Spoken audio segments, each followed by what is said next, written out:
What's up, guys? This is Matt. This is Hidden Light, and today I want to talk a little bit about scanning. When you get your scans from us, this lab, you can consider them a good starting place. By default, we'll give you JPEGs, but you can request for zero extra money TIFFs instead, which are far more manipulatable, easier to manipulate. So you're welcome to do that. Just ask when you drop off your film or when you mail it in. Otherwise, you get JPEG standard. That's what I'm going to work from today. So after I've downloaded my images from Dropbox, which is where they live, and do make sure to download your images from Dropbox. I can't keep them there forever. So once I've got them downloaded, I'll go ahead and just import them into Lightroom. Now, I'm a Lightroom Classic guy, because it's got a little bit more full-featured, or at least until very recently, it was the more full-featured program. So that's where I hang out. That's where I spend my time. You can do essentially all the same things inside of regular Lightroom, which used to be called Lightroom Mobile. When I'm in a pinch, I'll use an iPad or my phone, but generally I like to use a proper screen with ideally a mouse or at least a trackpad. There's something about, you know, with your finger on the iPad or the phone. It's just, I don't know, maybe I'm just too old school. So I'll load my images here into the old Lightroom. This is a roll I shot not all that long ago when I was down at the creek. We actually we didn't do a video that day, but we've essentially the same spot. Now your images are all sharpened when we import them before we do all of the inversion and stuff. So I don't think I'm going to sharpen these to start. They've already been sharpened. I'm going to leave those alone. I'm not going to apply anything to these images. I'm just going to import them. Now I shot all these on Fuji Superia 400 and I overexposed it by a stop. So I shot it at 200.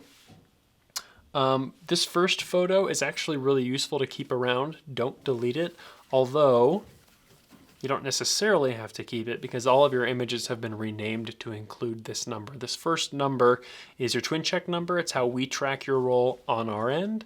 And since we keep all of the scans for all of our customers for all time, so far, at least, it's good to keep that number on hand, right? So 8240 is my roll number. That's what would display on my sheets as well. It's down in the corner somewhere. This is obviously not that sheet, but.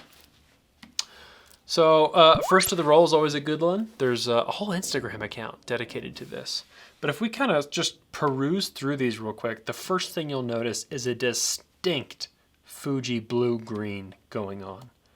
Like this, almost all of these plants, if we zoom in here, whoa, 200 is a little far, are like brown, not blue-green. Yes, we're in the shadow. Sure, there might be some blue, but like you can see these blues in the bottom corner here, and these greens are popping like crazy when maybe we don't need that. So I know I'm going to get into a color correction. My dog, Moose, don't worry, his face always looks like that. He's also got a definite green shift here.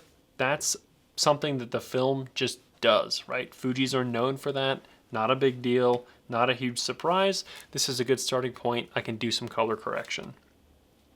I kind of like to cruise through these, see what I'm getting myself into. So far, these are all actually pretty good. What I am going to do is go through and rotate them all so that they're the same way. I think I actually already downloaded these and rotated them so that the verticals are vertical like this.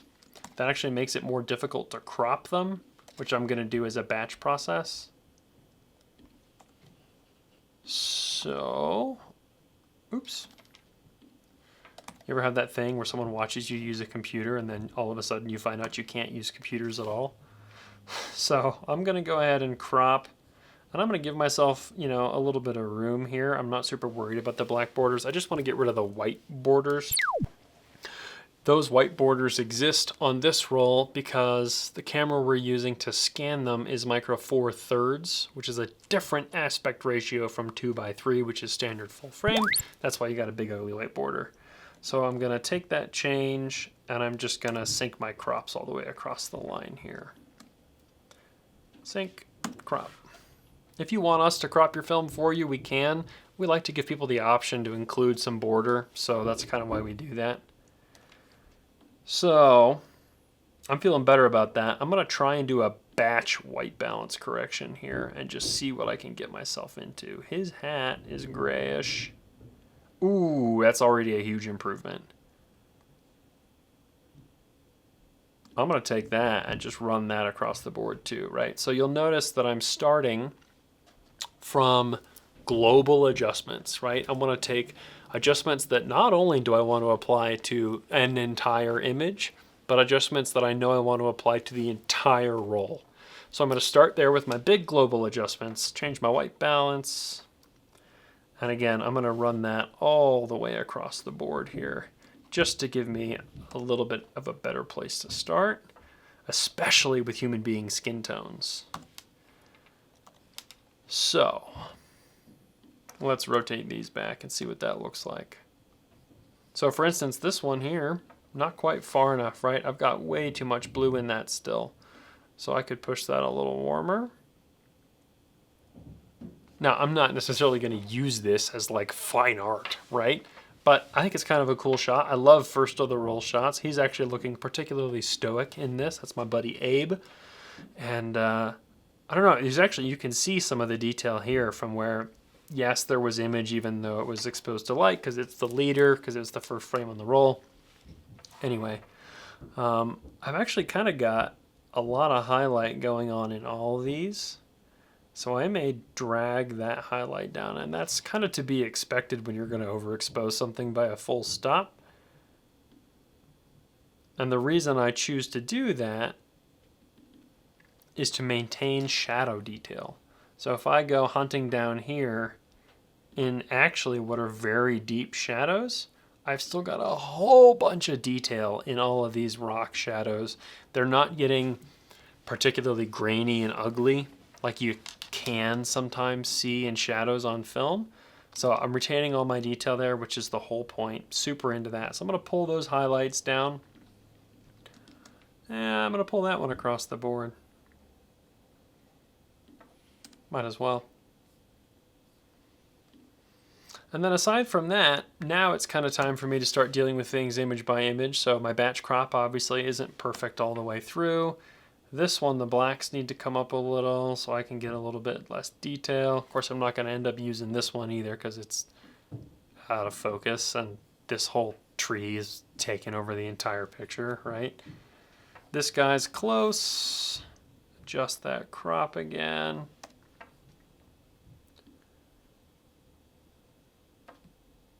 A little bit more magenta maybe in that. I don't know, you know, I'm just kind of giving myself a starting point on all of these. And then the further down I go, I'll start making selections as to which images I actually want to keep, which ones I'm going to use, which ones I might print. I like this one. This is kind of fun. Yes, it's not particularly sharp. Yes, he's all the way over there. But it really gives you a good sense of scale. I shot these on an 85 too, so it's not particularly like compressed. There's Moose. Everybody who's been here knows that Moose owns the shop. I just work in it. Oh, look at that dog. He's so cute. I'm going to give him a little more warmth because I know what color he is and it's not green. But you can see, even as I add warmth to the image, this one random stalk, maybe, of green grass and the blue in his leash are still really vibrant. So that's perfect. That's exactly what I want. I'm going to go ahead and set a rating on that one. I'm going to keep it. This one's done pretty well. My push into 200 or 100% is not doing me a lot of justice. The whole point of an 85mm f1.8 lens is to shoot it wide open, right? Well, turns out if you do that and you suck at manual focus, like I do, you end up struggling to get images that are sharp. These aren't not sharp. They just lack sharpness. And you can see, like, you know, that first crop that I pulled all the way across was not really that close, but it was a good first attempt. These images here were actually me sketching out what an 8x10 exposure might look like. I do that a lot. I'll take a smaller camera or a digital camera or whatever and sort of sketch where it doesn't cost me a lot of money and suffering. And then once I find something I like, I'll break out the big camera and do it properly. Unfortunately, my exposures of this scene on the big camera did not turn out very well. See, that's a better skin tone. There's still too much green in it, though. I'll just bump that a little magenta there. I'm just going to keep going until it doesn't look terrible. That's maybe more like it. Lots of magenta in the fringing from that lens, but psh, who cares? That's Kristen taking pictures. I'm going to pull those blacks, pull those shadows, push those highlights. Again, lots of green. Anyway, this is just the kind of general vibe that I'll do when I'm editing photos. You may consider playing with some additional sharpening.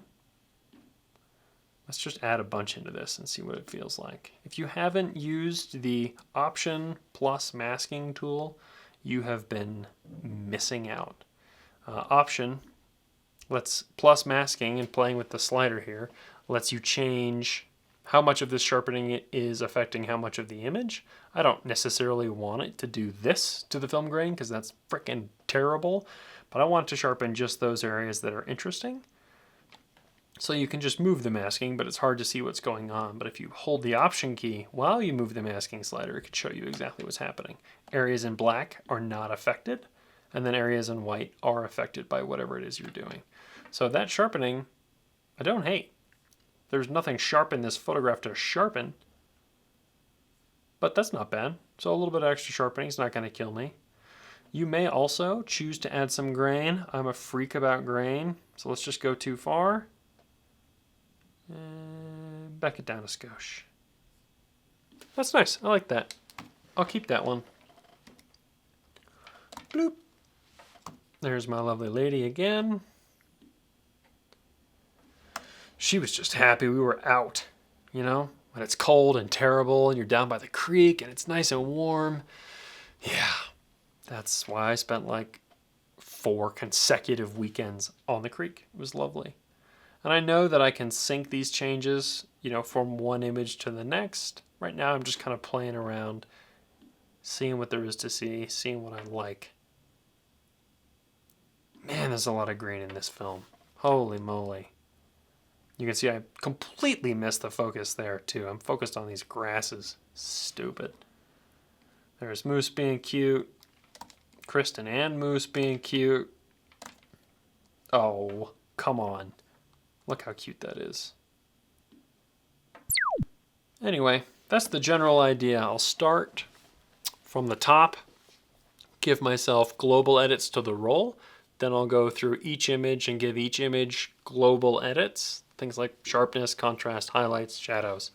And then if I find something I really like, I'll go through and go ahead and start dodging and burning, or using the old brush tool or maybe the gradient tool, and getting more and more specific as I dive deeper and deeper into the image to get the shot, to get it totally finalized. Like, that's a great one. And it's even sharpish. So let's go ahead and just do this, right? We're here. Bring those highlights down. Shadow detail is actually pretty good. I'm in a good place there. The blues are pretty vibrant in this. I'm going to go ahead and give myself a little more sharpening. Mostly on just him. That's all that matters. Look at that. That made a huge difference. Off and on again. I mean, you may not see it, but I do. You can thank YouTube's compression algorithm for that. And I'm going to go ahead and give it a little bit of grain. Grain is apparent sharpness. That's maybe a little far. Back it down. The only thing that bugs me, and the brightest part of the image, is this highlight on his scarf in his hand. So you go in here, grab yourself a brush. I like my flow real high like this. I may be the only one. But I'm going to pull those highlights and whatever down just a skosh. Get rid of stuff. You can hold Option while you're still working in the same brush. And that makes it a minus brush, which is better. So, before, after, before, after. Maybe a little far. Just want to darken it a skosh. I might also warm it up so that it's a little less apparent of what I'm doing. Because, especially in the JPEG, you can see that there's no frickin' detail there at all, right? So I'm taking a white value and essentially making it gray, which is whatever, fine. Gets you where you need to go. Another brush. I'm going to brighten up his face just a little. Slightly larger. That's better. Look at that handsome devil. I hope he never watches this video. Just kidding, Abe. I love you. There. Right? You could clean up some of these little dust specklies that are going on in the background. That's not going to hurt you. We'll go in kind of far for that. Drop my brush down. That's not even dust. That's like a plant. It's just a specular highlight that I don't want. There you go. Boom. 3 stars. Because we actually worked on it and spent time on it. That's another one worth doing the same thing too. I'll do that later. Look at what's going on in this lens though. Holy moly. That must be a feature. This thing really did not like shooting into the sun, but I really like this picture of her. So I'm going to try and get that green to chill out just a little bit while keeping skin tone if possible. I do have a tendency of going a little warm in actually like all of my images. In order to deal with this kind of cleanup, I would actually just drop it into Photoshop. I hate Lightroom for this stuff. It's terrible. Photoshop would do a much better job of dealing with all of this. But I like the leaky, hazy thing. Anyway, that's another 3 stars. Out of focus. Good job. That's terrible. Also terrible. Moose yawns. See how this lens shooting into the sun? Just hates it. That's a cute one. Get rid of some of the greens. I could find something neutral like a rock.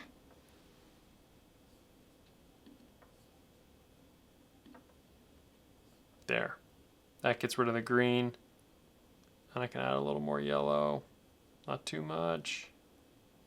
That's not so bad. I like that. Again, stuff like this, I don't trust Lightroom to deal with this. Let's see what it tries. Yeah, not bad. I'm fine with that, actually.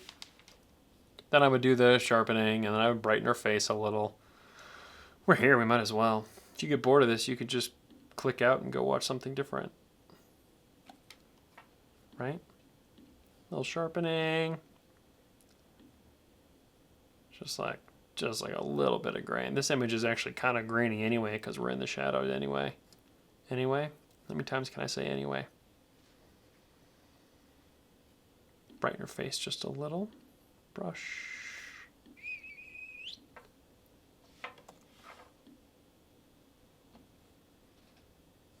That was maybe a little far.